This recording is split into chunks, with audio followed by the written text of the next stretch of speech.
What's up, everyone? Morning. Sound is on. Looks like we are live. So welcome to tonight. My name's Tim Arthur. If you don't already know me, tournament director for California Bass Nation. I'm here with a couple guys that did really well. One not so much. But we'll get into that in a minute. At the Wild West TOC, we have tonight Damian, Thao, John Myers, Kong Her, and Garrett Clark. They are ecstatic to be a part of this tonight. I had to pull some strings to get them to join. It took a bit of work due to scheduling over the past couple weeks. We tried to do this right away after the TOC event, but schedules, Thanksgiving, all that chaos kind of made it complicated. I want to check to make sure everyone can hear us. Someone chime in? Just got to make sure the mics work. Anybody? I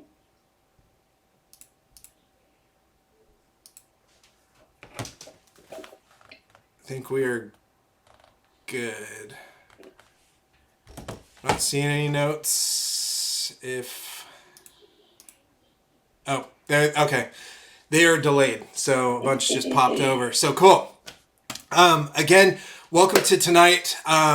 This is pretty much the last live event that we'll have this year, and I basically just wanted to recap what has taken place this year amongst all the clubs, and with that I mean California Bass Nation, Wild West Bass Trail, the KPT coming up, and so forth. I'm going to cut right into it if everyone is good. Let me click. Make sure the mics work on everyone else's end. So I'm going to cut right into it with the TOC. There were a lot of questions, and I will actually backtrack a little ways. There were a lot of questions on how some of the guys like John, Kong, and Damian managed to catch what they did at the TOC. And Garrett was up at the top day one and then somewhat dropped off day two, and we'll get into all that. But I want to backtrack why we actually chose this event, because there was a lot of questions on how it goes from Don Pedro to the After Bay, which was basically the runoff to Oroville.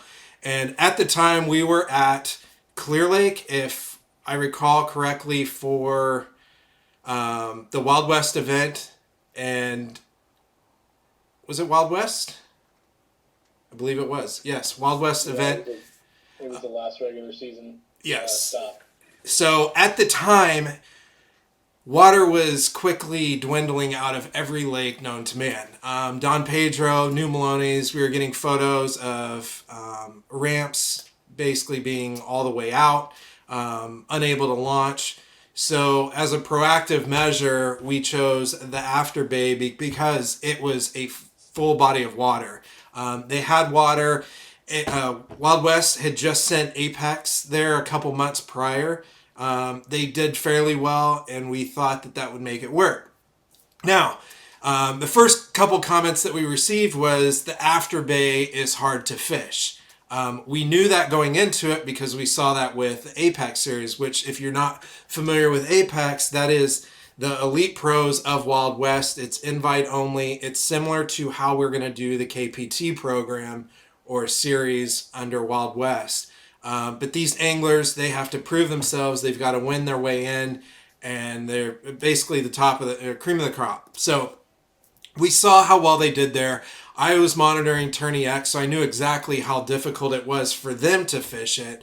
And then going into a kayak event is one of two things. If it's a big body of water, it's going to be extremely difficult if the boats can't figure out. But a smaller body of water where boats are having trouble or difficult to fish, it should be fairly equal, because the kayaks, in general rule, can get around the lake as much as the boats can. So we knew it was going to be tough. We also knew, talking to Jeremy and a few others, that this was the TOC for Wild West. It was not meant to be fishing in a trash can of fish or a barrel of fish or whatever you want to call it. It was supposed to be difficult. It was supposed to test you. It was supposed to bring the best anglers to the top. It did require some practice. We had guys, which I won't say names, went to practice and then got a refund.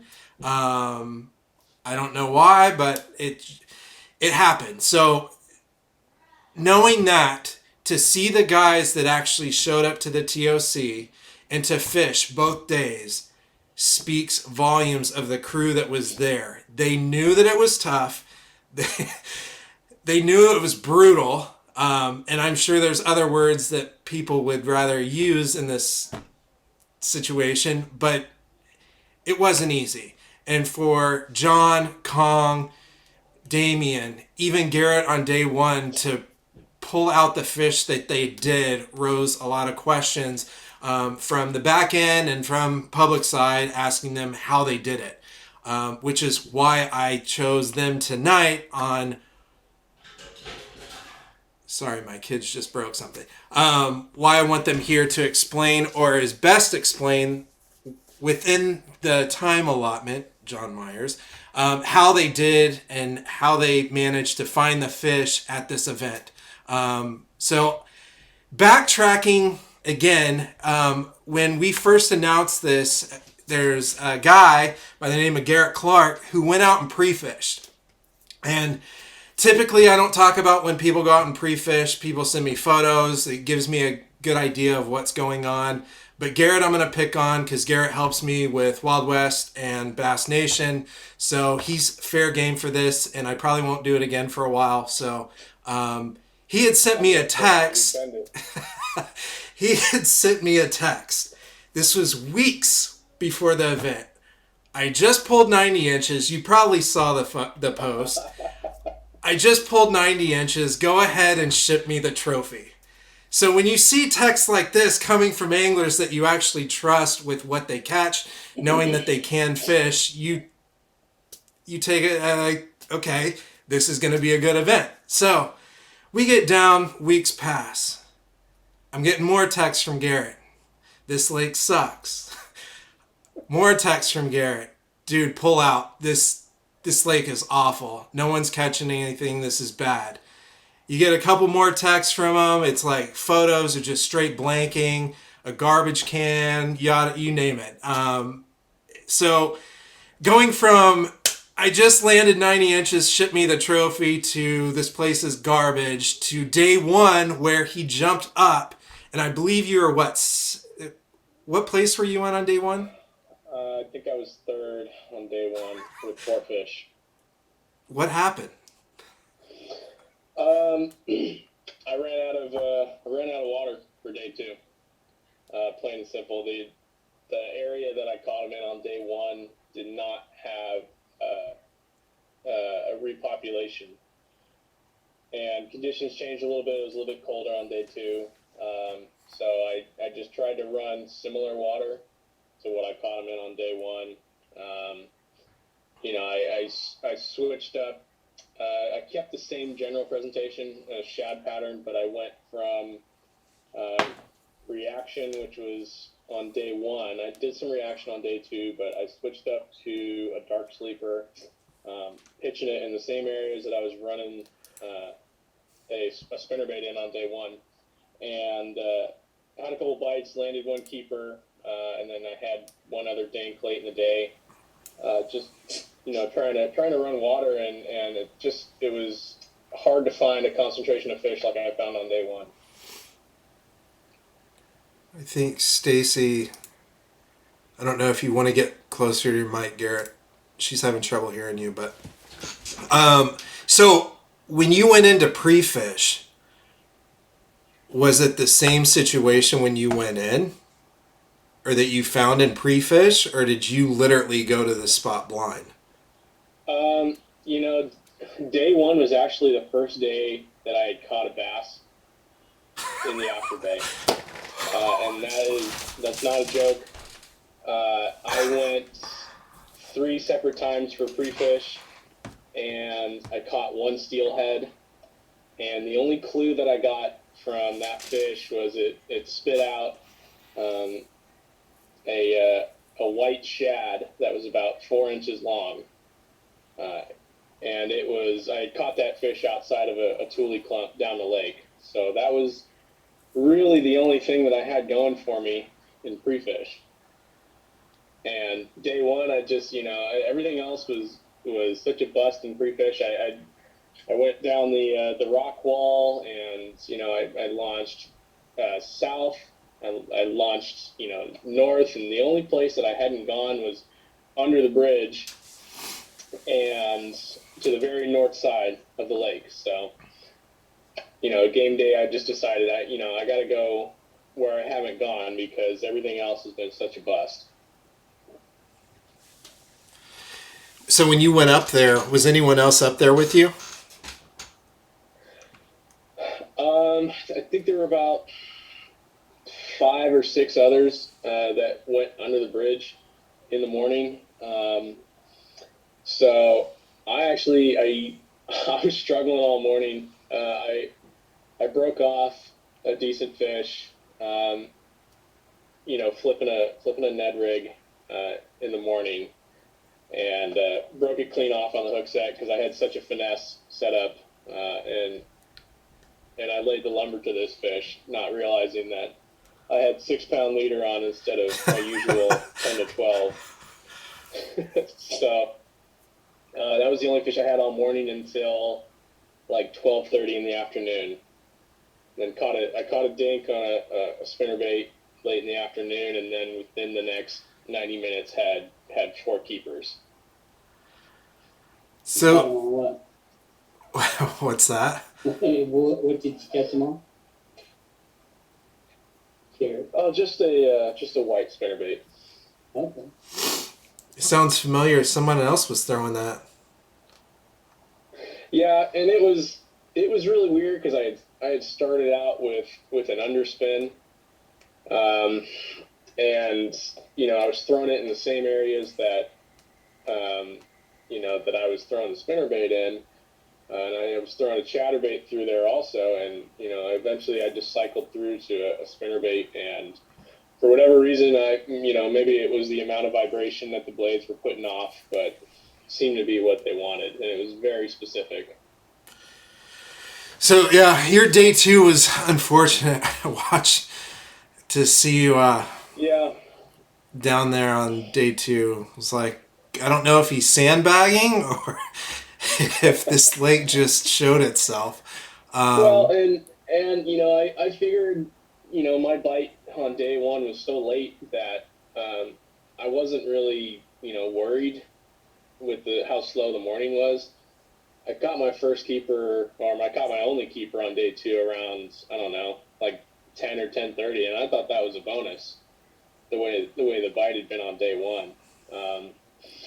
But yeah, those fish, I went to my best area in prime time for me, and those fish just weren't there like they were on day 1. And I think that actually mimicked what Apex was doing. I know a couple guys had caught them early, and then it somewhat flopped. So whoever was catching them early, it completely changed during the later part of the day. Kong, you on day 1. Actually, I gotta pull this up. On day 1, where did you place? I think I was 5th or 6th. Okay, so you were up there too. Were you in the same area as him, or did you have a different part of the lake that you were fishing? So right at start, I went across the ramp and fished 2 leagues right by the island from across the ramp. So I didn't make a long run, yeah. And so that area, I went and pre-fished the week prior, and so I had caught some pretty nice fish over there. And I actually got like 87 inches like the week prior, and so there were some nice fish over there, but eventually, unfortunately, the big ones didn't show up during the tournament. So when you pre-fished and you had your 87, was it the same condition? Was it the similar bite or pattern that when you on game day? It actually changed a little bit since so during pre-fish, the fish were a little bit pulled off from the tulies, They were like about 10, 15 feet from the tulies, and so I was just casting my underspin out and slowly rolling it, and I would get bites doing that. Right. I think And then, that was on day 1 or day 2. so that was during practice, but during Okay. to the tournament, I caught my 2 keepers on like pretty much back-to-back casts on a weightless single. So yeah, I just threw it out and then let it sink, and then it just started pulling. So I got my first two keepers doing that, and they were not next to tiller. They were like out. And That's weird then because I know even being out there, it was weird to fish 15 feet or 20 feet off the tulies because you felt like you were in the middle of the lake. yeah, so the area that I was fishing was in a protected area, so it's like behind the tulies where it's Okay. hidden from the wind, and so I feel like that area had fish. It's just a matter of time and the fish position where um, I caught them before, so it's a matter of time and just sitting there and being patient. So on day 2, were you able to replicate that or did you have to change it up again? So day two, I caught one keeper on that area, and then so the first day I actually spent a lot of time just right across the ramp, Okay. and yeah, I spent most of my morning there, and then made a run to the south end a little bit before noon, and finished my day there. But on the second day, I fished there for like a couple hours and decided to go south. Now I've got to ask because I'm very detailed. Did you make the move south because you felt you've used up the water or the bite died? Yeah, I feel like the bite died. Yeah, I just weren't getting any bites, and Okay. yeah, yeah, because on the first day I felt like I stayed there way too long, spent way too much time there, and so I decided to leave early on the second day. Which, yeah, I know the lakes out here, especially for like the apex, because they run in 3-day segments, you can see how quickly they start to dry up because the anglers are moving. Obviously, it's not shown to the public, but even during a 3-day segment, you can see how often they have to move, even within the 3 days. And a 2-day for somebody to fish, I would be willing to wager money that no one fished the exact same area the second day and actually produced anything productive. But I guess John and Damian will confirm that because I don't being out there and then fishing what I did fish for a few minutes and going around taking photos. I mean, it was no joke out there. You weren't on something. It was going to be extremely difficult, and for me not to even pre-fish and not to find out, I knew it was extremely difficult because I was throwing the finesse setup 6-pound test. Just to see if I could get something because my goal was to beat Garrett on the side just in photos. Damian, day 1 you were up. You were not in the top 10. I was sitting in seventh place. I believe I was sitting in seventh So place. calm. I got to go back and look. It's been a few weeks. Usually I have it right on the top of my head. So were you able to go out and pre-fish all the way up there? Because I know you're what, I, 3.5 hours away? I'm 4 hours away. Oof. Yeah, I did. I ended up going 2 times. The first time was really good. It didn't seem to matter where you went, there was fish to be caught.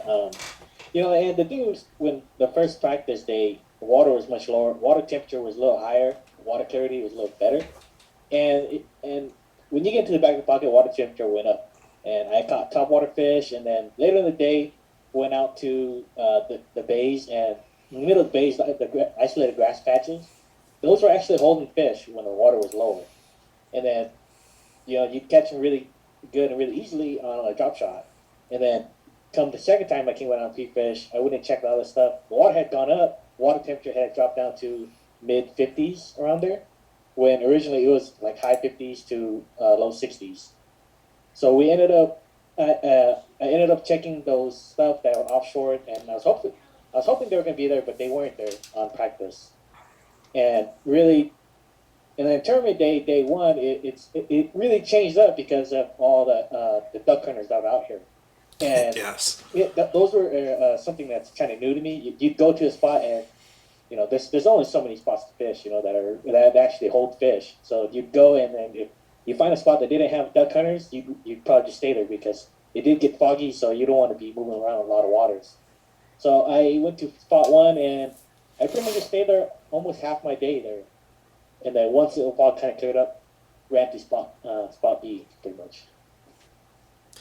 Yeah, it was because you caught yours later in the day as well. On day one? No, day one I only had 3 fish, but I ended up getting about maybe 7 or 8 bites. I just couldn't put them in the boat. I don't know what it was. I was hooking up, but they were just coming off. It's just one of those days where it's just not happening. You just need the luck part to put them in the boat. And I only put 3 in the boat on day one. Were you running light line too? Yes, I was running 6 pound. Do you have, and don't give me too many secrets, but do you have like a rule of thumb on when you run light line? Actually, no, I actually run a light line almost all the time. And what's the lightest you typically run? Typically 5. John, were you running light line? No, sir. 20 pounds heavy. That doesn't surprise me. 10-inch hide, right? No. I caught all my fish on this right here. Complete. White spinner. The homemade spinnerbait. What is that? 3/4 ounce. Half ounce? 3/4 ounce. It's a big one. Covered water. Fish toolies. Yeah. Basically, like Damian said, I found some areas that had some warm water and on the north end. And then I tried repeating that on the south end of the lake. And I found some warm water, but I didn't find the right combination of those deep tools. So not familiar with the lake. I decided to go north on day one and pretty much committed myself day 2 to the same areas. The duck hunters made it difficult to fish the best areas. That was for sure. The prime area I wanted to fish, there was a duck hunter sitting right there. So it was either, ask the guy if I could fish it or come back later. So, we had a little conversation and I said, I'll be back later. And I came back later. Yeah, the duck hunt. So I guess the first time I've ever run into it was on Delta. And I believe we're out at the nature preserve, if I'm not mistaken. And we were coming around the corner and one of the duck boats just come flying through. I don't know if they were poaching or what, because they didn't care that there were kayaks in the water. They were just full throttle through there. That was, I'm guessing, 6-7 years ago when I first witnessed it. I just know it's a little bit daunting, especially if you've never seen it before or hearing the gunshots. And then, was it you that got sprayed or peppered or like from the falling? I think it was Kathy. Yeah, which, There was quite a few duck hunters out there, and luckily no one got hurt, and which is really good. Right. I mean, extremely foggy too both days. That was that was major concern, especially coming in and seeing the fog and how heavy it was. I mean, you could see 10, 15 feet max. Yeah. And I mean, we took some of those photos so you could actually see how difficult it was. So to hear the gunshots all around you, one, to find fish, and then basically you're reliant on your GPS. I don't have a graph on my boat anymore. Garrett now has mine.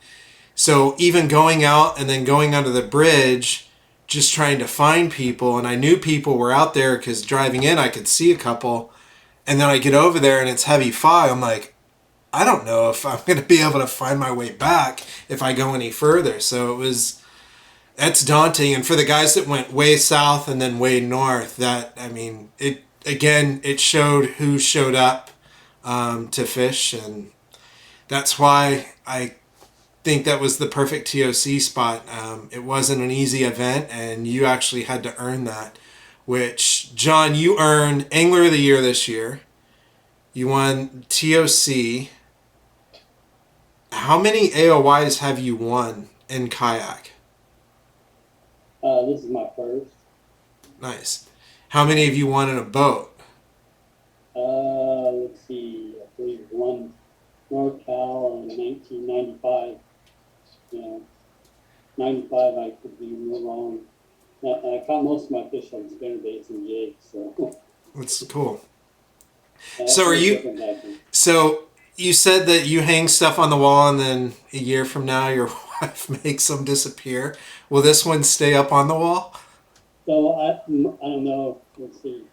Next to me is a windowsill, and I have all my plaques on the windowsill. The ones I keep, I put on my gun safe. That the little important ones, and say. Anyways, yeah, we recycle them. Every year it's cleaned out and we put more. Hopefully. Yeah, my stuff is stuck in the garage, usually in a box, because I have nowhere else to put it. So. I have some questions for all the guys. Yeah. So Garrett, the fish you caught, did you find yourself in water that was like 6 to 8 feet deep by tools? No, actually, it was extremely specific. I was only catching fish in like 4 feet to 4.4. Okay, but was your boat in deeper water, or you were still? I was running parallel. Okay. So I was tucked in tight, or I was either tucked in tight and casting down the Thule line, or I was bringing it across the points. Okay. Yeah. And that was just the magic depth. Was it had to be 4 feet to like 4.4, 4.5 at the deepest. I tried deeper, didn't have any luck. I went shallow and couldn't find anything. That the first day, that's exactly what I did to catch him. Yeah, right, hugged up against the trees and cast all the points and pulled the blade through them. So then, Colin, your location, was there deep water close by you? Yeah. So the shallowest that I fished was like 5 feet. Majority of my bites came around like 6 to 8 feet. 6 to 8 feet? Yeah. All right. And did you find like those areas where they Pacific towards like to entrance to a cove or close to main lake, or was it tucked back inside of a bay or? Yeah, so the first area, so it's like kind of next to a cove. Okay. And then the second location that I went to on day 2, it was like little pockets pretty much. Little pockets. Warm pockets. Yeah. The warm pockets. Yeah, just protected from the wind. Yeah. And then Damian, did you find the same or? I was fishing at Thule Island outside of a bay. It was the farthest one out, and I basically fished the back end of it. I seen like the fish from the calmer side. That was spot 1, and then spot 2 was in a big bay, and it was a long Thule point that came all the way out and had deeper water on it as well. And that's where I did most of my damage on day 2, was on that long Thule point. Did everybody find the fish moved from, let's say, from 4 feet of water to a little deeper on the second day?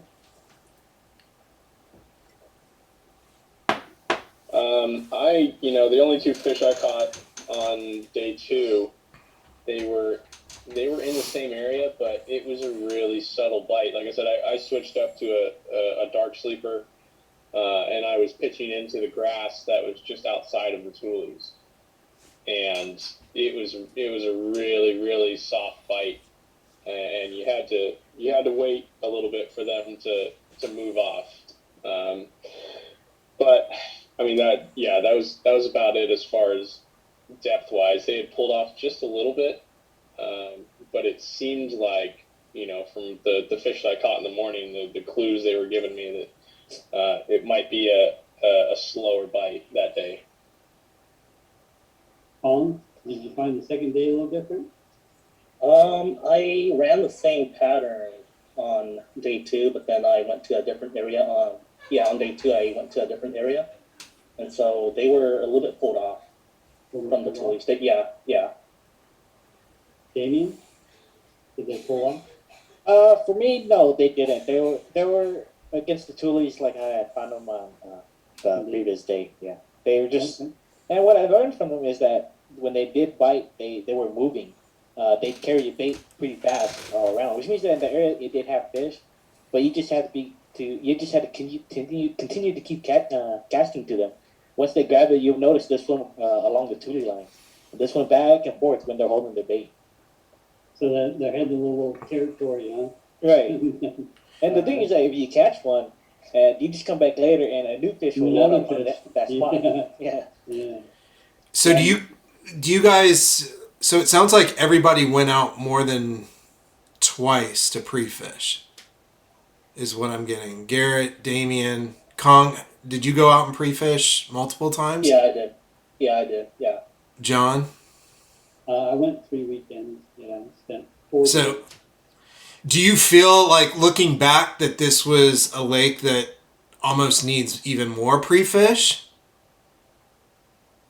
How it panned out, or I don't think so, because it can change so quickly depending on if they pull water or push more water in there. right, the flow.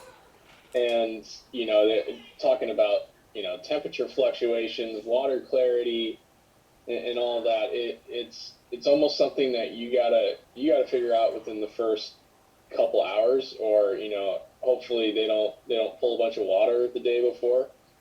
And if you had pre-fished recently, then your pattern might hold. But for me it was kind of, you got to go out there and figure out what they're doing on game day, because everything there were so many variables that changed each time I was out there. Would you compare this lake to any other lake that you've fished? I wanted to compare the type of fishing that we had to do to fishing like the Delta in early winter. You're going to get some reaction, but I was anticipating a lot of flipping and trying to find grass that was out deeper and still a little bit healthier, because there was a lot of dead grass everywhere. Right. And I wasn't seeing any movement in there. I wasn't seeing any bait. So I was going to compare it to Delta in early winter. Damian, you're familiar with, I guess, the southern Fresno parts of the Delta. Not southern Fresno, but northern, what is that, North Fresno? Mm-hmm. Would you compare it to anything down there? Uh, Because I know it looks similar. It does, but it was really different just because, my practice, I don't even think the practice really helped much in general, because if every time I went out, it was different. Water was much higher, or, watercolor was much different. Fish were still in the general area, but it seemed like fish were almost, you could pretty much replicate. If you found one fish somewhere, you could find it in another spot similar. But with the practice, it didn't help too much. Somebody could go in blind and do really good at this place, because the water's just constantly moving up and down. I don't know if it's blind or it would be sheer luck. Because, I mean, even with Apex, those guys were not... They weren't... A couple were consistent, but for the most part, it just seemed like it changed way too frequently between their 3-day spans. And then with our 2-day, it still felt like it was changing, because the fish that were coming in that Stacy was going through and then looking at the names and who's on the leaderboard, it didn't seem like a consistent chain of events that typically you see on a 2-day event. So I was just curious. I heard Delta. I didn't know if I know looking at what is that? I can't think of the name that you fish down there, but like that delta area, it just seemed like topography looks very similar. So I didn't know if that's how you benefited or if this was just one of those lakes where you just figured something out and it worked and you got through it. So, yeah, so that was pretty much the TOC. I don't know. Are there questions out there that we haven't answered? I mean, we've beat this lake. Michael Trang's saying Damian lies. He's throwing 10XD wherever he goes. Let's see. And we've got a couple other questions. Steve, I see yours. I'm going to ask in a minute. So Michael Trang's asking if anyone fished or caught fish punching. John, did you punch at all? Yeah, you bet I did. Did you catch anything doing it? No, I did. I punched a lot in pre-fish and nothing. I will say one of the apex anglers, I can't say who or what, they did catch fish and they were punching. I'm just going to leave it at that. So I did catch one punching during practice, and I really thought I was going to take it to get a big one. And I invested a lot of time in it during tournament days because, fish constantly moving in and out. So I invested a lot of time punching, but nothing on tournament day. But practice, I caught punching fish. Yeah, I think if we would have had some hot day and a lot of sun, that punch bite would have been on. Yeah, since it was foggy both days, you almost had to go with something more reaction and stay back off the toes because they're roaming more instead of being in the shade.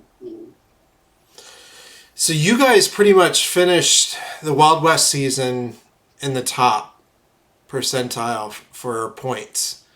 It was a battle. Damian, where did you fall at the end? I fell to second place. Okay.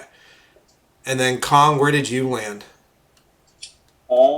I don't remember, but probably somewhere around 10th, 11th. Maybe. Okay.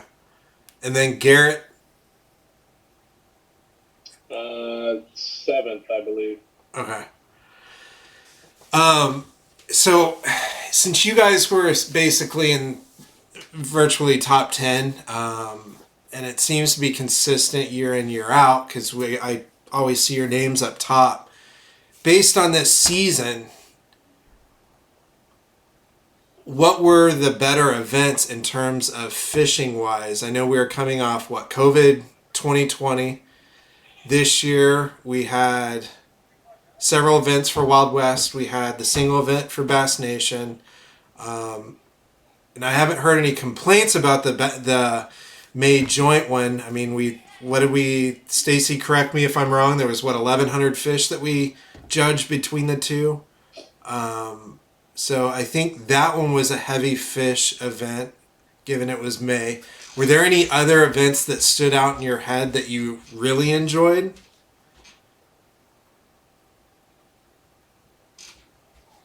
I think the Delta in the springtime is always a good one, even though it fished tough for us at a big break this year, or in the Contra Costa launch.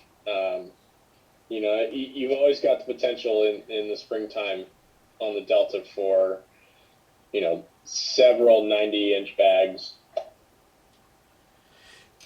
On the Delta, meaning certain areas. So when you talk the Contra Costa, we actually had that segregated to where you could only go out of certain ramps. Are you talking that area or other areas in general would you prefer to see during that time frame? Yeah, I'd really like a little more central launch, like somewhere. Gosh, I don't know. Thinking off the top of my head now, like around Tiki Lagoon, or Holland, or getting a little more towards Stockton, or even down south by Tracy Oasis. But it's hard to do that when Delta permits are drawn on a county basis. I mean, well, one, it's already hard enough to get permits, but if we were able to do it to where we drew permits on multiple counties, is that better? Or I guess what I'm curious is if we keep it segregated, we keep the delta at the single entry or single launch, or does delta, should that be a wide open, every county, just similar to how BOS did it during Lightning Gate? I'd like to give my information on that. So the north end of the Delta school during the spawn first, and then it moves southerly. So if you have a tournament in March, you want to have the launch ramp somewhere north. So then once you go from March to April, then you want to move towards the central a little more, maybe even westerly, and then April. Then once you get into May, you want to go further south. So that's kind of like how the Delta, how the spawn starts. You know, like you could go Beaver, Sycamore, Hog, into first, and then White Slough, and then Central, and then you go down towards Victoria, and then down even further south towards Tracy. So depending on when you have the tournament day, you kind of want to focus towards going, those locations. That's my opinion. You can make it real tough, and then just do one county and when it's really not on. But if you went more north, like this last year, we had it April. So because of the season wasn't quite, it was still kind of cold, and the water really wasn't warming up. If we would have launched that in northern area, the overall length of those fish would have been, more in the 90s, maybe even the 100s. So John, where would you have preferred to launch for that time of year? Then you thinking like B&W, Pirates Lair, Tower Park? Yeah, that way you could sneak over to one with the Blues right over there and knock 100 inches. So too much away, but yeah. So John, for you, I know you're a mother lode lake guy. What do you think was the better event this year in terms of Wild West? Clear Lake's phenomenal lake. You really can't say, I prefer to fish Clear Lake. If I could fish it every tournament, I would. It's just like, for instance, the Thermalito After Bay. I would tell people that place has 1 fish per acre. Well, Clear Lake has 200 fish per acre. So there's the difference. It's just Clear Lake is just a fast factory, and it just really, puts out a lot of fish. And if you could just figure them out, you could do really well. And you could catch a lot of fish. And Clear Lake usually fishes well between, year round. I mean, I don't want to burst his bubble, but I think Juan's out there in the chat room. You should ask how he's doing up there. But yeah, no, Clear Lake's awesome. It's just the whole water situation has been a nightmare going around. Damian, what was your top event this year? Man, I would say Clear Lake is fun, but I really enjoyed the Thermalito one. Really? Yeah. That's probably the one I'm gonna really remember. Just because the fishing was so different. I mean, I think that's a little bit more. It's a little bit more fun when you really have to think really hard at what to do, and every day is different. So it's you really have to be because that place really plays with your mind, And I really enjoyed that. And even if you don't catch your limit on day 1, you still have a shot on day 2. You're never out of the game, even if you don't catch any fish. Damian, I think I'm going to volunteer you for when I get these text messages, like, this lake just sucks. I can't catch anything. I want a refund. I want this. This sucks. Go here, go there. I'm gonna defer them all to you for the pep talk, just to bring them back around. Because I saw it too. I'm just, it's hard. It's hard to please everyone, but to hear you say that event was your top, it's surprising. The thing is that if somebody's struggling, it doesn't mean that they're the only one struggling. That means everybody else is struggling, and if you go somewhere where the bite's really on, everybody's going to be catching. It's going to be really hard to do well, but when you go to a place that's really tough, everybody's struggling, You really have to put the little piece of the puzzle to get these fish, but, if you're struggling to catch one, everybody else is struggling as well. Right. That means the bite's just not on. So Kong, what was your event? I'd say Clear Lake. All the mother lodes are like really far away from me since I'm in Oroville. Cause you live up near Oroville, right? Yeah, I live in Oroville. So you're coming the opposite direction. Yeah. Interesting. So, since you're up in Oroville, what other lakes up there should we look at in the future? Or do you just fish Afterbay, Oroville, and those nearby? Yeah, I don't. Although I live in Oroville, I don't really fish the Afterbay since it's like really hard, as you guys can tell. But yeah, I'm kind of surprised at how all these guys were able to catch some fish from there. Because usually when I go out, I usually just catch 1 or 2 fish. So going to the tournament, I knew that catching a limit both days was gonna get you up there on top. I primarily fish Lake Oroville. How's Oroville doing in terms of water right now? I think it's pretty good right now. It's coming back? Yeah, it's coming back, and majority of the launches are open, so it's good. It's coming back in Folsom, but they're letting it right back out. That's a whole other nightmare. So how, let's see if I got any questions on here. Tony. Damian, Tony Moore thinks you're on drugs for saying Thermalito.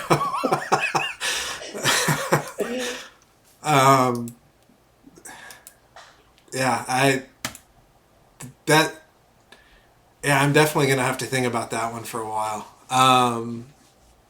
But so next season, the calendars are up. We still have to announce KPT, and that's a whole other, that's not even like a trail. It's like rebuilding or building a org from scratch. It's from insurance to everything. So that's in the works.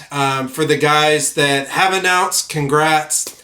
For the ones that are holding back, not much longer. You will get all the stuff that we discussed, and you can go run to spread word that way. But that stuff is still in the works. I know I'm getting a ton of questions about if somebody missed something or not. We are still compiling that. Garrett has been proofreading the rules. We've made some changes for next season as we've discussed. Motors, you need to follow state laws. So it should, don't quote me, but it basically opens the door to having the trolling motor up front and the point A to point B is what I call it on the back. So that should open the door to that.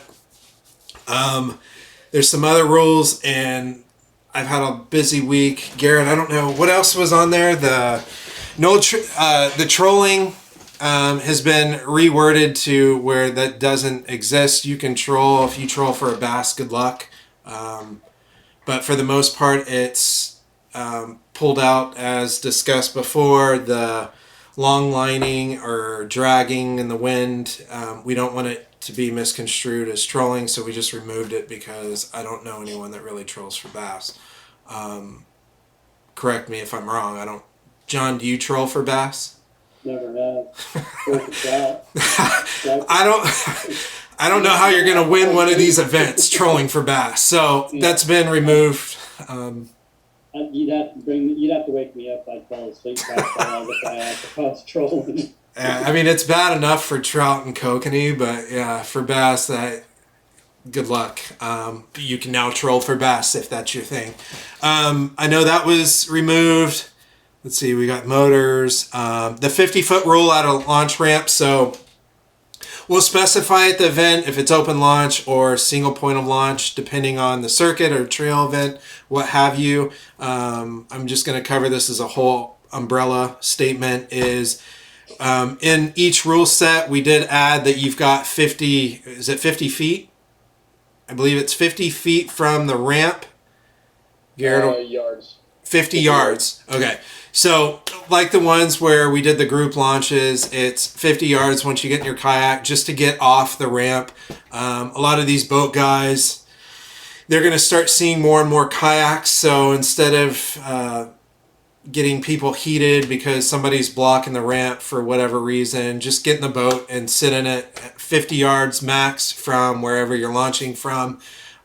If it's open launch and you're by yourself, there's no don't blow it, because we will change it later if we find out that people are abusing it. So it's just a good rule to get out on the water and just get ready. But that was added, and I believe there was a couple other changes. I don't know. I don't remember. I've looked at too many. I know it was up in the air if we were going to put a rule in about submitting a fish within a certain time frame of taking a photo. But I don't know. That's up to you. I know that's in one of the circuits, but not Wild West or Bass Nation yet. I don't know if that one has cleared. I think we still have to go to the board for Bass Nation on that one. But I will announce that. In either case, all that stuff will be cleared up by the end of, what is today, Monday. So that will be cleared up, and hopefully I can get all the rules passed for or posted for by Friday of this week. I know I've said a couple others were going to get posted, but last week I was in Texas enjoying my favorite place on earth. I now have, I think, like 16 bottles of these because my parents ordered them for me. But is that my bottle? That is, so I have the big, I've got the little. You know, the stuff you can't buy out here. Yeah, it was a busy week. I was hoping to get a bunch of stuff done, and it just didn't happen. I got some stuff done. We started working on angler profiles for Bass Nation. I know you see some of the photos, especially for this event, like Damian, John, Kong, Garrett. I never took a profile photo, so I threw in my BOS one just to poke the bear out in the East Coast. But that's a whole other topic. BOS? I'm not familiar. Exactly. I didn't even go to the TOC. But yeah, so we're working on angler profiles. Stacy will help with that. I know she's been busy fishing. Go check out her YouTube. She is in the back right now monitoring questions. Hang on. I'm checking the comments. It looks like somebody's chiming in. Let's see. Let's move. Hang on. Sandbaggers. How much? Actually, that is a good question. Not to go back to the TOC, but how much did the fog affect your strategies on how you fish? And I'll let anyone take a stab at that one. It gave me more confidence from the spinnerbait both days. Say that one more time, John. You sound muffled. Sorry. It gave me more confidence throwing the spinnerbait both days, low light conditions. So I was either hoping with the hot day with some wind or rain. So with the fog not being windy, you just consider that as overcast, Right. which I guess basically it is. Mm-hmm. Okay. Is that pretty universal for everyone?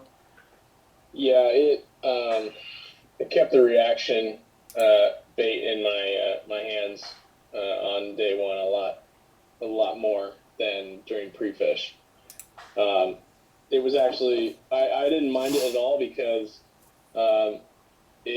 during my pre-fish, I was out there on a day that it was pretty breezy, and I almost tipped. So that place kicks up really rough when it's windy out there. That's right. That was when you sent me the dumpster fire photo, I think. Yeah, it was bad. That was rougher than some of the stuff I've been in on Clear Lake. Wait, and Clear Lake gets nasty, Delta gets nasty, Folsom gets nasty. I almost sunk my PA in Folsom. Yeah, some of these lakes get really nasty. Thankfully, we didn't have that, though. Let me double check comments. Versace, aka Versna, the guy who doesn't seem to fish anymore, is asking Garrett. Looks like he's getting ready to go to the hospital for baby time. Which I guess is coming up. When is that? It's supposed to be the 19th, but we're basically just on standby. Wait, you're sitting in the Bay Area right now? Yeah. Where's your wife? She's at home. Don't get started on that. I'm gonna get shot for this. I hope you're driving right now. No, don't do that. Anyway, so rule changes. We went through them. We revised a couple of things. We've just somewhat made it better. It's not getting any stricter. We still have the check-in, check-out on water. That is a safety thing, which is needed. Several events. I don't know if you've looked at this. The schedule is close enough. We have several events that are actually tied Bass Nation with Wild West. We felt last year when we did the May event on Clear Lake that it brought a lot of people out from other states, including SoCal, and we felt that we had a decent enough turnout, not Hobie 70, but I call it the Bass 140, show up for that event or between the two events. So we're going to try that again next season with Wild West and see if we can't build some of these pots. Again, Jeremy's with me and the board for Bass Nation. We all agree that we want the bigger pots. We want the bigger payouts. The 10,000, while it was a goal we didn't know if we were going to hit, we crushed. And what Alex ended up walking away with almost 15 grand for first for a single day event, which is just unheard of now. So we are hoping that we can replicate that model for the other trail events. And now I know that's a giant bar to achieve because we've got to get through the whole year to do it. And again, it's multiple events, but that is the idea behind why we're joining Bass Nation with Wild West. So you've got Wild West, which is basically the entry or gateway to KPT. You'll find out more about that later. For those that didn't make it or are not in it yet, I should say, it's not a matter of not making it. It's just you're not there yet. But that's the gateway to KPT. Bass Nation is the way to, obviously, the Bassmasters Bass Nation Kayak Championship, which this year I believe is in Georgia, if I'm not mistaken, in March. Which reminds me, we have... North Carolina. Yes, sorry, you are correct. We've got two on here tonight. And since we've got California's top 13, two of the 13... Damian and John, I'm curious. John, are we going to see you out there? Once I get all the dates for all the tournaments around here, and I evaluate what I can and can't do and go with my schedule, then I'll be able to make up. Fair enough. Fair enough. I know everybody wants to see you out there. We want to see the damage. Damian, Damian, are you planning on making the trek? That's the plan as well. Same thing as what John said. You know, I gotta look at that whole schedule first before making that decision. But the plan is to fish it. Yes. We're counting on you. We're counting on all 13. I know I sent out messages to everyone or on the top 13 today. I have several back. There's actually quite a few that plan on making that trek. Let me see if I got any new messages. So it does look promising that California will at least have several guys out there repping California. So that's pretty exciting. And again, that is March. I think it's middle March, beginning of March, when that event is taking place. But the top 13, you should have info shortly from Bass. Your info was sent over, and you should receive something sooner than later. And I will follow up just to make sure that you guys are set on that. Also, for those that are seeing the post, I know everybody's seeing them because it's showing that everyone's seeing them, but not sure what they are. We are doing the weekly events. And what those are is basically you fish Monday through Sunday. It's a small field, so on your Tourney X stats, if you monitor those, it's more or less you got a top 10 worst case, and if you win, it's an entry into the trail events, which will be a little bit higher dollar amount next season going into those. And all of them are posted on Tourney X right now, and we will do the weeklies throughout the season until we get up to the TOC. I'm sorry, the last trail event, because it's not good for the TOC. We might do them for those that are qualified for TOC, but we'll play that by ear later in the season of next year. But right now the weeklies are going on, and again, it's a cheap entry to win an entry into one of these higher dollar events. $25, and you fish Monday through Sunday, just like an online event. But again, it's a short field. It's a minimum of 10 anglers, max 15. You don't know who you're going to fish against until it goes live Monday morning at, 12:01. Once it goes live, you can see who you're fishing against. You'll use for 2021, you'll use the 2021 Bass Nation identifier. And then we'll send you the code on that Monday morning or Sunday evening. And if we don't hit the minimum 10 anglers, which does happen when we're trying to get these up, you will either be refunded or it will be pushed to another weekly event of your choice. That's completely up to you. We're not holding your money or anything like that. So also, couple things. On December 12th, we're talking about doing a meet and greet, just a fun fish event on Lake Folsom. If you're wanting to join, I'll post up a photo of the info. It's no tournament. It's just basically to come out, shoot the crap with the guys that you've been fishing with all season. It's good to actually kick a few back and just spend some time out on the water with these guys. It's the end of season. It's also during Merry Fishmas, which is an online event which starts tomorrow.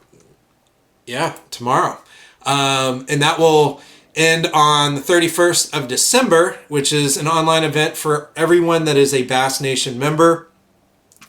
If you are a member, you can sign up. It's $25, and it's a combo pot type situation where you need one largemouth, one smallmouth, and one spotted bass on any California body of water greater than 200 acres.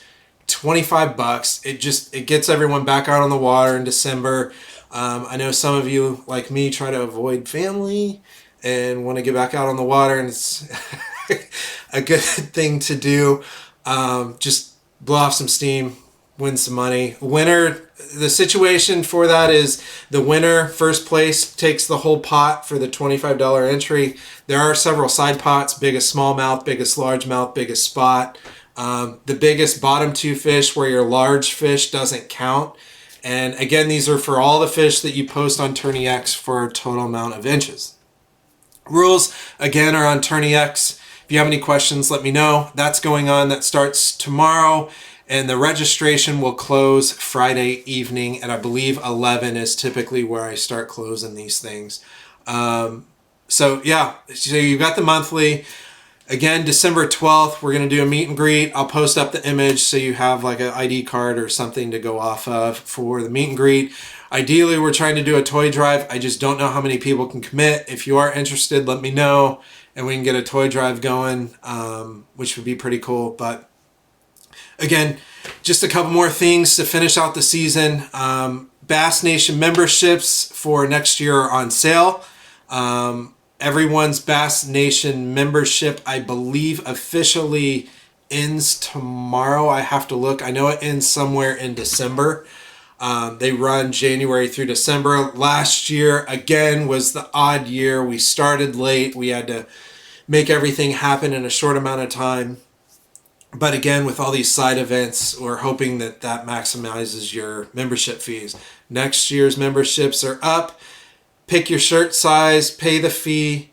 If you already had this year's membership, it's easy. Just go in your profile, buy the membership. We've already got your info. We'll add it to your account. We'll send you an email, and you're good to go for next season. If you're new, we will post up new card on how to get enrolled for Bass Nation. It's a little bit of a process. Bassmaster membership, yada yada. But last year we had 143 signups in a span of 4 months, just to fish that May event. We had a couple health issues that they couldn't fish the event, but it was pretty promising season or year for Bass Nation just with that one event and the side stuff. Garrett and Marv do the frog event in July. We plan on doing that again next year, as long as Marv is up to speed. He's got a shoulder malfunction is what I'm calling it.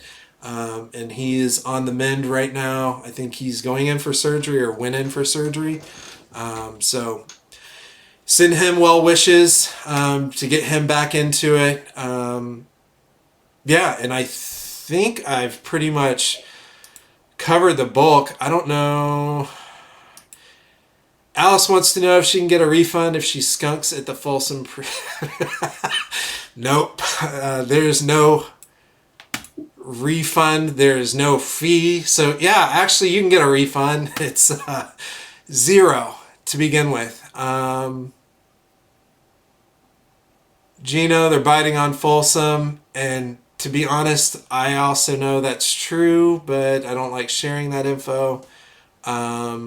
Yeah, so having said all that, I don't know, you guys, based on the COVID year, and I know I keep bringing up the COVID year, to this year, I mean, does it seem promising that next year hopefully will, pan out better in terms of the list of lakes that we have for Bass Nation and Wild West? Definitely. Are you guys planning to fish all of them, or are you going to do the SoCal events? I may go south, maybe one, maybe. I know I'm going, so I won't be able to fish them. I will fish the monthly event this month, and I believe Stacy, she hasn't agreed to it, or I haven't asked. She will be judging this month, so I will typically just be fishing Folsom, period. So, Are you going to show up on the 12th at Folsom? yes. I won't be there. No. Nice to know, John. Nice to know. I might have a few giveaways left over from events this year, so I don't know. It might be worth your while to show up. Headwaters is known to give out a few things. Pacific Outfitters. I don't know. All our sponsors this year were tremendous. They actually are staying on for next year too. Rumor has it there's another PA coming. And then another rumor has it that there's also another PA in the Wild West Trail as well. But yeah, well, we'll have to see once we start getting the ball rolling. I know we have ISE show coming up end of January, which should be awesome because we haven't had it for 2 years now? God, I hope so. Has it? Fingers Wait, crossed. has it been 2 or 3 years? It's been, gosh. 2 years. Yeah, it's 2 been, years. yeah, they skipped 2, right? Yeah. Mm-hmm. Yeah. So I know that's taking place because they're taking money for booths. I'm not going to say anything else about that. But that should be pretty cool. And then right after that, February 5th and 6th, we're in Lake Shasta for the 2-day weekend event between Wild West and Bass Nation for the kickoff for the season, which should be a lot of fun. And actually, now that I have actually the top two, in terms of points for AOY on the 2 days versus the 1 day, how do you think that should be handled? Do you acquire points for the event? Or do you acquire points for per day? How you finish per event. That's what I would say. So the 250 point spread, unless we hit more than 250 anglers, how we've been doing it this season. Or how Wild West did it this season, the 250 points. So if a 2-day event, Yeah, if you come in 10th place, you get 10th place points right. for the Okay. 2 days. It's a 2-day event, so I mean, that's what I would think. If you did it, it would be 2 separate events. So if you did it, you gave them points for Saturday, then gave them points for Sunday. Okay. You know what I mean? It's one event, but it's 2 days long. So I'm curious, all those watching at home, do you feel that 2-day events should just be counted as one event? And I will let them ponder that for a second. There is a delay. But I was interested in hearing that because it is a 2-day event and then some of the events are 1 day or single day. Damian, what do you think? I agree with you, John. And it's still one event. That's what I believe. Should it? So then the topic of, because I get asked every year, the drop.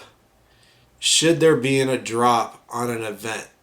To me, in my opinion, and why I haven't done it is, if you are out there fishing every event, you've earned every one of those points. Yeah, that's right.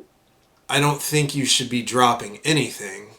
For someone that skipped an event should be able to catch up on you on. I agree. Okay. Yeah, there shouldn't be a drop for a series that has, how many dates do we have? We've got what, 4 trail, or so Wild West right now as it stands, and there's a permit. In fact, Jeremy's flying in tomorrow to deal with DFW, DFG, DFW, whatever you want to call them. There's a permit issue taking place. But right now as it stands, Wild West has 3 trail events, 1 TOC. Bass Nation for points. These are the points events. Bass Nation has 4 trail events, 1 TOC. So there's no reason for a drop. Yeah. And if we were running like 7 or 8, event trail, then a drop would be reasonable, but not for 4 events at most. Right, and then talking to Jeremy early on, and Steve was also a part of this with the water situation. In fact, several of you with the Bass Nation board also, just due to the water issue and the concern for next year, I don't see, and I'm not degrading any other event or circuit, I just don't see how you can hold more when we don't know what the water situation is going to be. Like right now it looks promising with the fog, the rain that we were getting. That's great, but if we don't hit rain, I don't know how we're going to fish some of those lakes. They're just going to get trashed. So we felt that the 4 events and the 1 TOC was fair, and then all the other events, like the fun events, like the frog event, Jeremy's talking about doing opens, one at the Columbia River, and what have you. Those won't be point events, but they'll have like the higher payouts, if you will. We just, again, those are audibles. In the past, 2 years we've been running where we're changing dates for just about everything almost, outside of a handful of locations. So, and even now I think Clear Lake's the lowest that any of us have ever seen it. So, yeah, so 4 events, 1 TOC. I just didn't see the point of a drop. I don't think it's fair for the guys that are actually pre-fishing for every one of those events, show up for the events, fish the events. Whether they're complaining or not, they still get through it.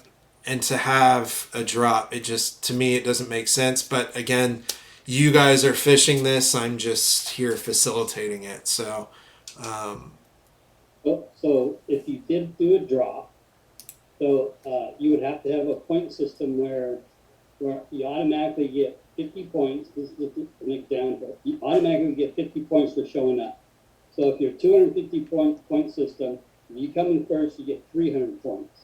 So the guy that doesn't show up to all the tournaments is going to be behind 50 points. right. That would be the only way it would benefit the person that fished all of them. And like Jared said, we only have, 4 events, 3 or 4 events. You should be able to get all of them. There was 7 or 8, then yeah. So this leaves the next topic. In fact, let me go to the comments real quick. I saw several come through. I see one event. So everyone agrees keeping the points based on a single event. Enough events drop.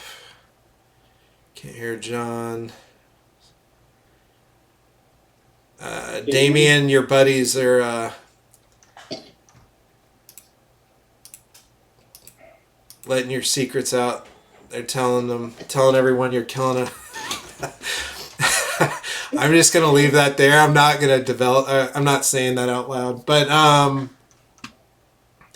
so the next topic. So this is what I actually need a lot of feedback for. So if you're at home, please chime in.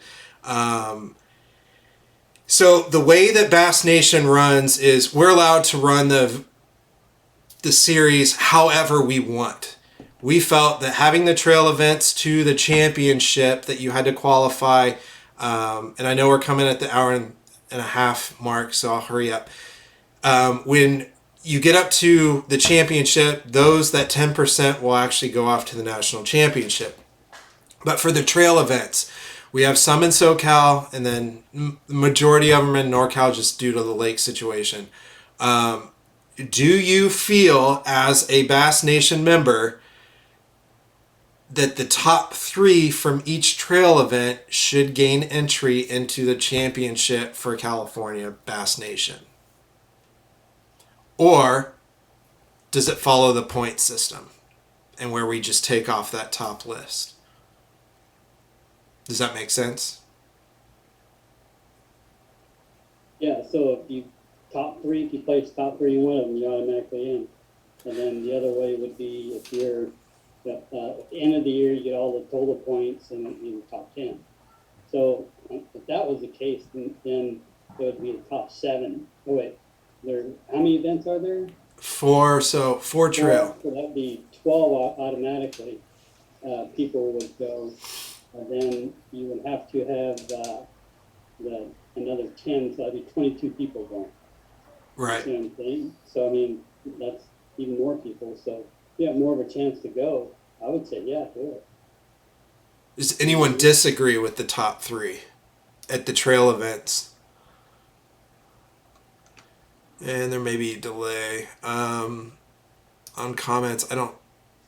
Garrett, do you guys have a disagreement on the top 3? I think that's fine. Because, I mean, what we originally talked about was no one was going to luck box their way through it to get to the top 10. Like, I mean, for the most part, with how these are structured, you really got to be able to fish to make it worthwhile to go. Or, I'm sorry. Yeah, there's no way to luck box. So even if you were top 3, you've got probability. Yeah, it's still pretty extensive. You'd have to do fairly well back-to-back events to, I guess, make the top, what I guess is possible. But ideally, we wanted the guys going over outside of this year. This year was an anomaly year, but the guys going for representing California, they were basically going to have to earn it through the trail series and then championship. But We, again, can do whatever we want. And if we have the incentive for the guys down south to fish that event and they make a top 3 spot, they're automatically into the championship. And we're trying to, with Shane and Alex down there, and I know there's another circuit that's come about, but we are trying to cross-pollinate, if you will, SoCal and NorCal in some of these series. And it's not so much competing as most perceive it. It really is trying to build the sport, but there's a lot of different options. And up until just a couple years ago, you didn't really have all these options. You had 2 events to pick from, so or 2 series, sorry. Anyways, curious on that. So we will probably do the top 3. We'll go into the championship, and then we'll draw numbers based on that.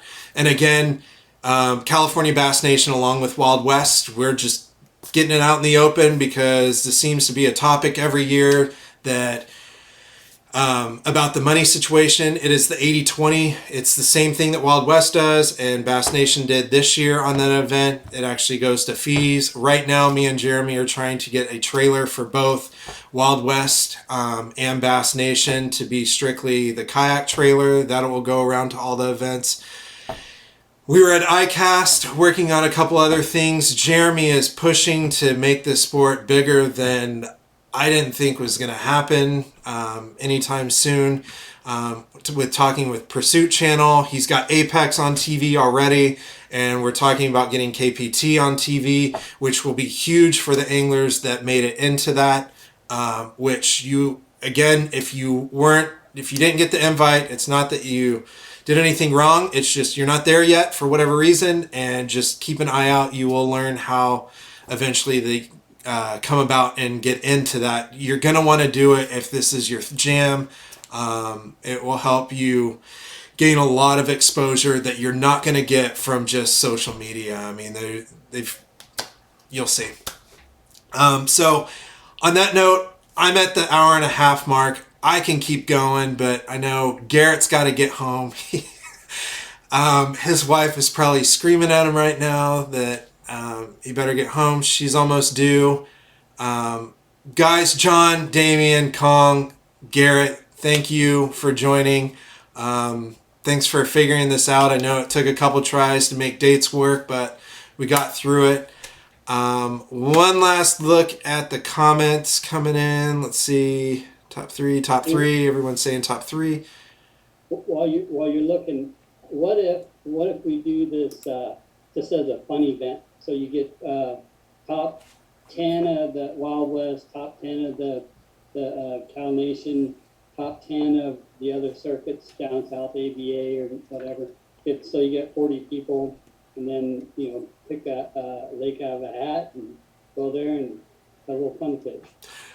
I'm all for it. I will say, and all that would be the thing to go by. Yeah, I know there's a lot of perception between orgs on what takes place. Some orgs share information. We did. I shared it with Bass. I shared it with Hobie. I won't get into the dirt as to what transpired. We do try to communicate, but end of the day, some things are more difficult than others. ABA has their own series, which I was not aware of that they were coming up here. And ditto, I don't think they knew that we were really coming down there outside of us saying that we were going to SoCal. But I believe ABA has a new tournament director. So the cross-pollination, I don't care. That's, again, up to you guys. We're more than happy to facilitate it, whether it's Wild West, Bass Nation. Jeremy doesn't mind. In fact, we're working with, or in talks with the guy up north during the Columbia Open event that I think we're trying to work with them on something, which would be pretty cool. But yeah, that would be cool. I know ultimately, end of day, which I know Garrett can attest to this, there's seven of us that make the board for Bass Nation. We all agreed that California should be as a whole, not split up. Obviously, you've got different regions. It's harder to fish other regions, but Alex Cox, we know he can compete with the guys up here. Shane can compete with the guys up here and vice versa. So I know end of the day, California has to represent California. We get a lot of heat that we don't show up to events, but really it's just the organizations don't know how to hold an event in California, let alone show up for it. So end of the day, we're California. If we do the top 40 out of all the events, so be it. I'm game for it. Whatever you need, John. I'm just throwing that out there. Yeah, no, it's just hard because you're talking to some orgs are doing this for money. We are not. I don't make shit from this. And pardon my French, but there's no money being made on this end. I don't get paid from Wild West. It was just a thing that somebody needed to do, and I bit the bullet. So We appreciate you doing that, Tim. Thanks. It's entertaining, but I do miss fishing against Damian and you. Well, you can fish the other circuits and fish against us, and we'll see you at Folsom. It looks like I'm going to be traveling a lot out of state this year just to shut some people up. That's my plan. So, yeah, we'll see. But it is fun to be out there with you guys, and you guys are trucking. Let me go back to comments. I know I just had them up. Let's see. Sign up for December month long. Yes. Again, sign up December month long. It's up. It's Merry Fishmas. It's $25. December 1 through December 31st. Go sign up. By the way, I'm fishing it, but I can tell you exactly where I'm fishing, which is Folsom. I might go to one other lake for smallmouth, but I will tell you I'm fishing Folsom because I don't care where if you see me or not. I just want to. It's a combo event. Folsom's great for that, so I'm gonna fish it. It's $25. I'll join all the side pots just to throw my money away. But I will be fishing it. Stacy, who is online, will be judging it, I think. Hopefully she said yes. Otherwise, I won't be fishing it. But get signed up. Again, it's $25. It's something to do. And then, again, the 12th of December, meet and greet. Just come out, say hi, come fish, fun fish. Come, if Vinny shows up, everyone can eat his food. Him and Marv are great cooks. I don't know if they're coming yet. But I do want to get that out there, toy drive, what have you. So I will post that up later this week as well. Good thing it's only one day because Vinny won't show up for a day 2.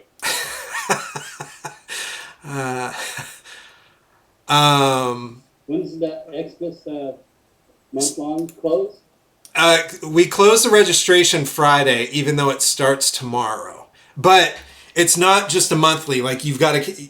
The bag is one largemouth, one smallmouth, one spot, and it's a combination of those inches. We'll take the $25 pot. No second place, no third place. In the words of Ricky Bobby, all right, just jam that up. It's been a long week. If you're not first, you're last. So side pots, again, I believe are $10 each. And the winner will just be a single winner. We'll take that whole pot. Also, side pots, because there is perception of side pots from other orgs, and we can't stand it. I've been vocal against it. We are posting up the roster for the side pots. So anybody that signed up for a side pot, you will see your name up on the side pot roster, so you know exactly how much money is in the pot without us skimming the bread basket, if you will. Take it for what it's worth, but it's going to be posted up. And I know John's dying to ask a question. I see it in his face. I just wanted to thank you again for all you do, Tim. We appreciate all your volunteer work and all your hard work. It's not easy to do what you're doing. Thank you. Appreciate that. You guys keep it fun. But on that note, you guys got anything else you want to share? You got anything that we missed? I'm going to take that as a no. Again, just, excited for some more KPT details to come out, and I'll probably help you judge for Bass Nation next year because I'm only going to be able to do KPT. I'm ready to go back to Thermalito. Oh yeah. Hey, careful what you wish for. We might have to call audibles next year. Yeah, I like that one. End of January at Thermalito. Yeah, that'd be pretty brutal.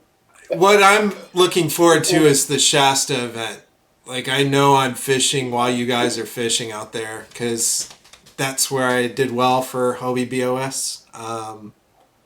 Yeah, that lake holds special memories in my It's gonna snow heart. 3 inches the first day. What's that? It's gonna snow 3 inches the first day. Yeah, that was. You know, for the guys that fished that event, that was, I would say that's about 10 times as harder than Thermalito was. That was brutal. The fishing wasn't harder, just It was the elements. It was like the casting. You had water running down your sleeves if you didn't have the neoprene cuffs. I know, just talking to people, I know me, Obedy, we all docked our boats, ran to the car. I changed, and we were all warming up in the car for an hour. The palms of my hands were blue because I had some just junk rain gear, which I swore that I would never use again. And I ended up buying a high dollar item rain gear just to keep from that happening again. But that was... And we haven't had rain since. I think you're right. Yeah, it was an awesome event looking back, but at the time it was like, oh, that sucked. But and then day 2 came and it was sunny, clear. It was gorgeous out Like day 2. It was like 20 degrees warmer on day 2. Yeah, it was awesome. But no, Shasta's fun. If you haven't fished it, you really got to go. A lot of us started off way back then. I know I met Vinny at that. That was my first event way back when, several years before BOS even existed.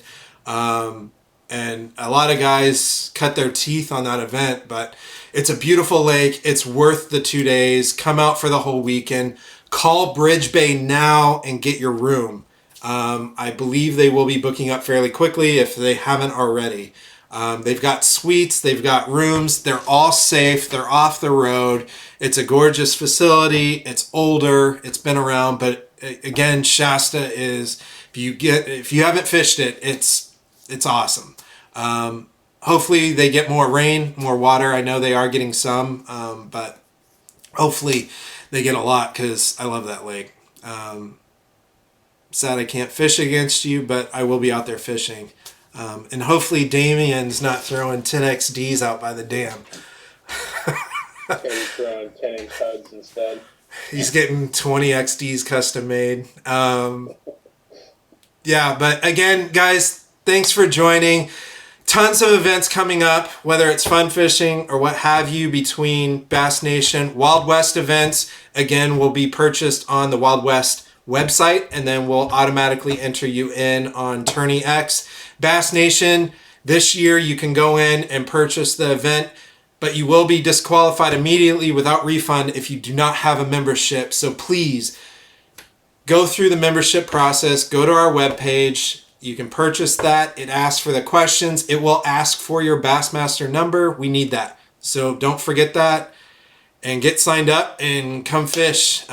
These guys are beatable. I've beat them before. So it's a fun time, good crew, and hopefully we will see you guys out on the water, Shasta, or Folsom, the 12th, if you can swing it. But thanks again, guys, for joining us. Damian, John, Kong, Garrett, always a pleasure. Thanks for spending the time to do this and talk about that event, that crazy, crazy event. So, guys, thank you again. Thanks to our sponsors, Pacific Outfitters, Hobie, Bullet Weights, Bass Union, Big Nasty Baits, Boondocks, Yak Attack, Bioenno, Douglas Rods, Native Watercraft, and Headwaters in Reading. Again, thanks everyone that makes this happen.